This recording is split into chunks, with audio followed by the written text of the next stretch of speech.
Hey everybody, I wanted to give a quick tutorial on how to complete your Chorale 14 soundtrack project. I'm going to provide a link in Google Classroom, and when you click on that link, it's going to bring you to a template that looks like the one that you're seeing right now. Once you load up this template, there are a couple things that you're going to need to do right away. First, come over to the settings wheel here, and I'm going to zoom in on that for you, and you're going to click on that. And just double check that the time signature says 3/4, since Chorale 14 is in 3/4. The next thing that you're going to do is come over here and you are going to click on this microphone icon. And it's going to bring up this, and it should already be set for you, but it'll be dry. And then you'll select your microphone, and then you need to do a quick mic check. But I'm going to show you how to do this next step, because you should only have to do this one time if you follow these steps. So we're going to do this, and I'm just going to play the first line of my chorale so it gets an idea of what I sound like. And you're going to notice really quick that I'm pointing my bell away from my computer so the sound isn't directional right into the microphone. Here we go.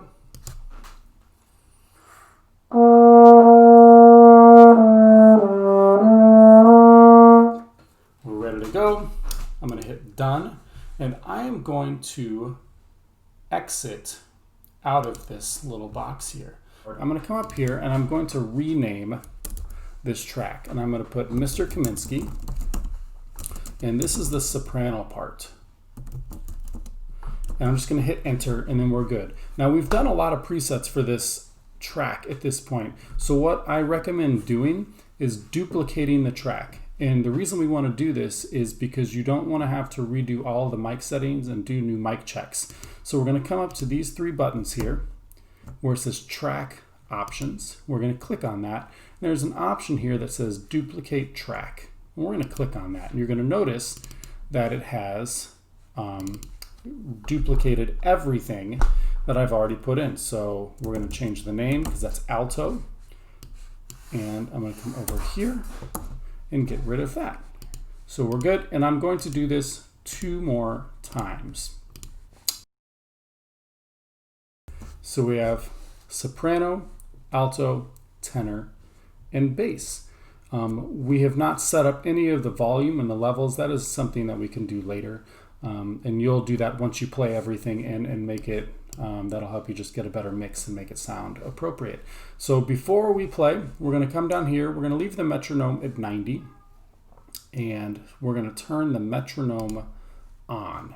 Now the settings wheel next to the metronome, we're going to click on that, leave it at 1 bar for the count in, or 1 measure, and whatever sound you would like for that. Now the reason we're leaving it at 1 measure is because it'll give you 3 beats before it starts recording, and then you start on beat 2. So you'll hear 2 beats while it's recording, and then you get to come in on beat 3. The other thing is that you have fermatas in the piece, and I'm going to play every fermata for 4 beats, and then I'll come back in on beat 3 of the next measure. So at this time, we are going to record the soprano part, so I need to hit the R to enable recording. And I'm going to come up to settings, and monitoring is off because I've already turned that off. And I'm going to set up exactly like I did the mic check and record the soprano part. So here's the soprano part, and here we go.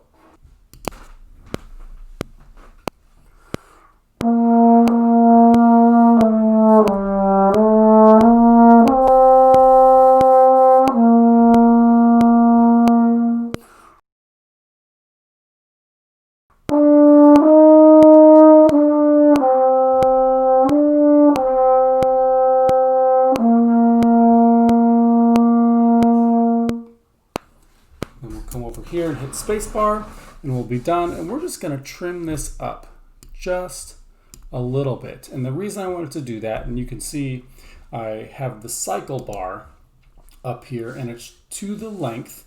You know, we can change the length, but I wanted to move that to the length of the chorale. And the reason is because now all I have to do is hit start, and it will stop everything for me.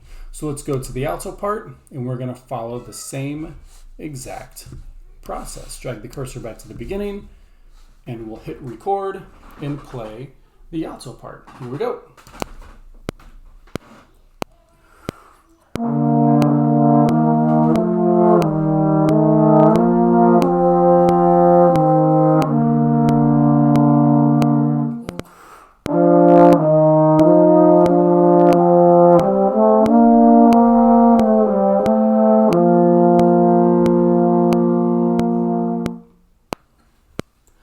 see that it stopped for me. We're good to go. We're going to move on to the tenor part.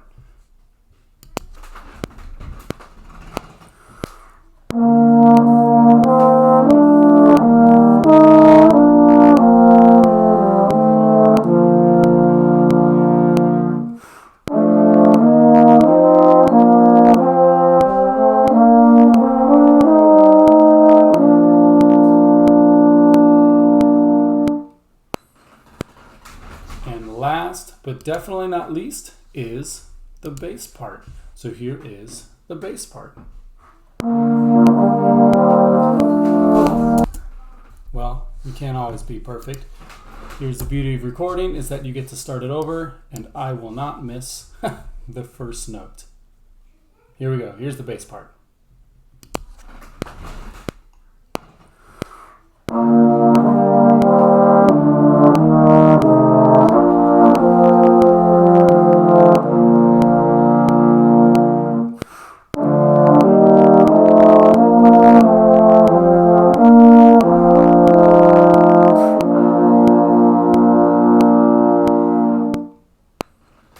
And then at that point, we are done.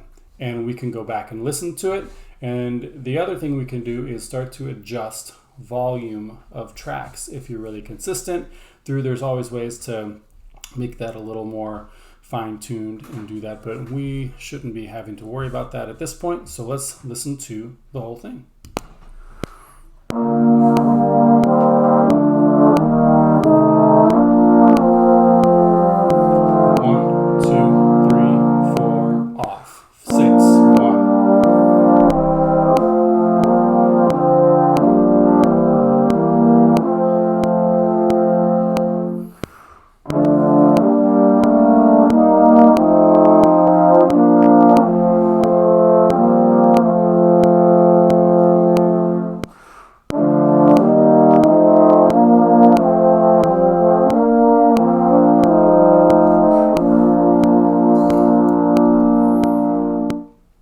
There you go. That is the chorale. Well, I hope that video helped and gives you at least a guideline and a reference on how to complete this. If you have any questions, please let me know.